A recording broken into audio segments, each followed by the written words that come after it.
2054 सालमा म यस घरमा भित्रिएँ। त्यति बेलादेखि मैले आमाको सामिप्यता पाएँ। आमासँगको नजिकको सम्बन्ध यति बेलाबाट नै सुरु भएको हो। सुरुको समयमा म कामको सिलसिलामा व्यस्त नै रहेँ।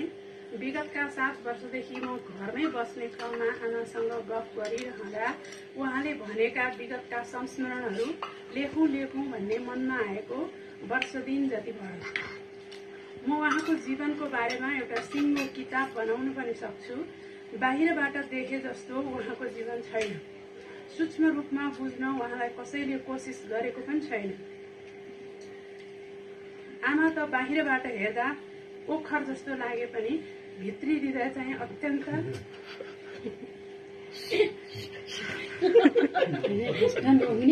कोमल र मिठासले भरिएको मैले पाएँ। सायद मैले भावना बुझेँ जस्तो लाग्छ।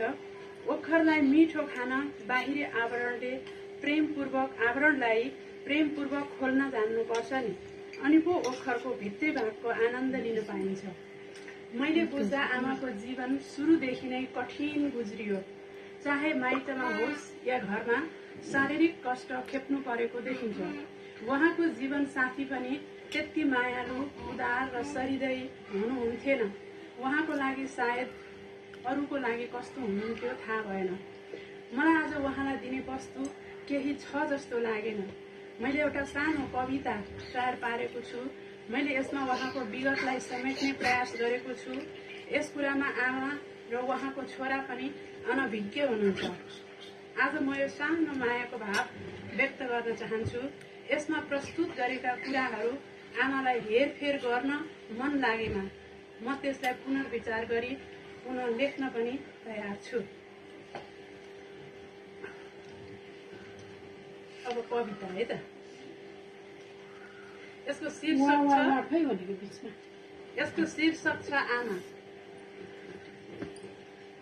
शरद, एकदम ध्यान दिएर सुन्ने। शरद ऋतु सुन्दर थियो, दशैं चहल पहल, हुनसम्म खुसी थियो झुपडी र महल। आश्विन मास शुक्ल पक्ष तिथि थियो सप्तमी, च्याहा स्वर गुन्ज्यो जन्मिन प्रथम सन्तति।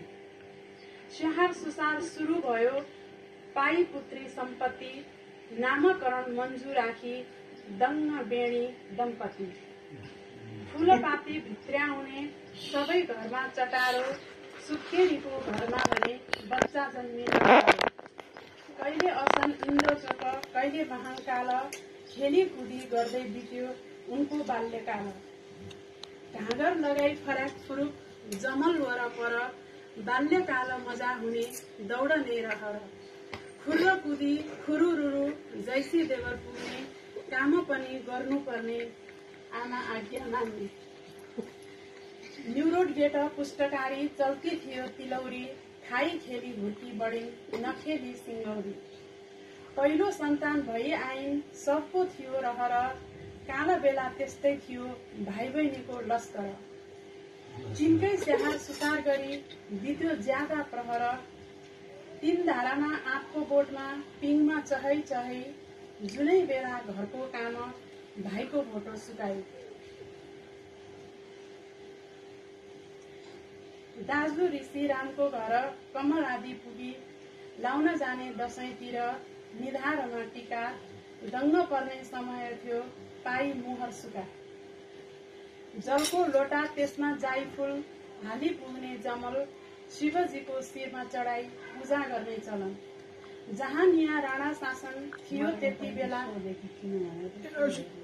मन त थियो पढ्नलाई, पढ्नु कतिखेर। समय नै त्यस्तै थियो पढ्न लेख्न अक्षर, इच्छा भए हुँदो रहेछ भई छाडिन् साक्षर। बाल्यकालीन समयमा पढी शान्ति निकुञ्ज, त्यसपछिको बाँकी पढाइ दरबार हाई स्कुल। पढ्ने लेख्ने ठूलो इच्छा तर भयो अधुरै, इच्छा पूरा नहुँदैमा पति पाइन् विधुरै। कान्तिपुरको बीचमा जन्मी खेली रानी पोखरी, विधाताको कहर काट्न पुगिन् डाँडा कहरी।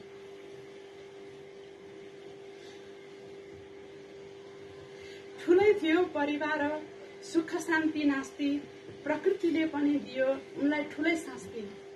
पति परे अलमस्त भावना केही नबुझ्ने नियतिले पारी ल्यायो कसको केही नलाग्ने शीतल ठाउँमा जन्मी हुर्की बित्यो जीवन उष्णमा सर्प टोकी मरौं भने जान्थिन् सर्प गुणमा दुःख कष्ट काट्नु थियो किन आउँथ्यो र काल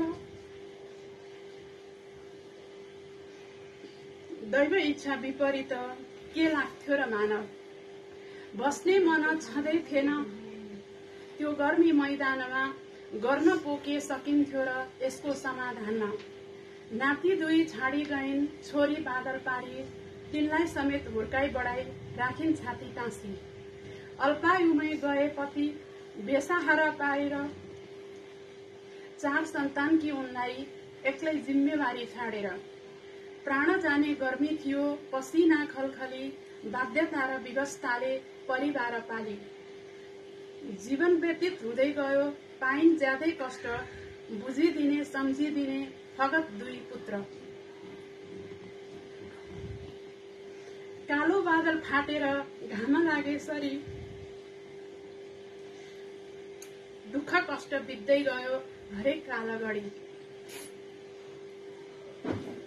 मन तिम्रो सफा छ है बुझ्नेले बुझिहाल्लान् नबुझेर नजानेर तिमीलाई खरी भन्लान्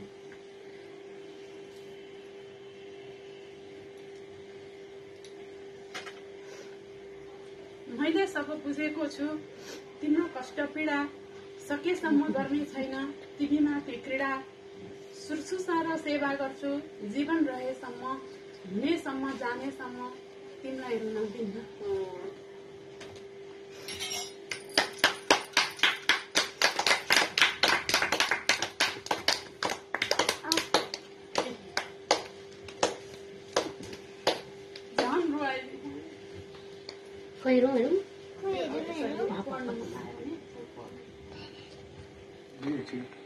एकछिन अलि माथि उचाल्नु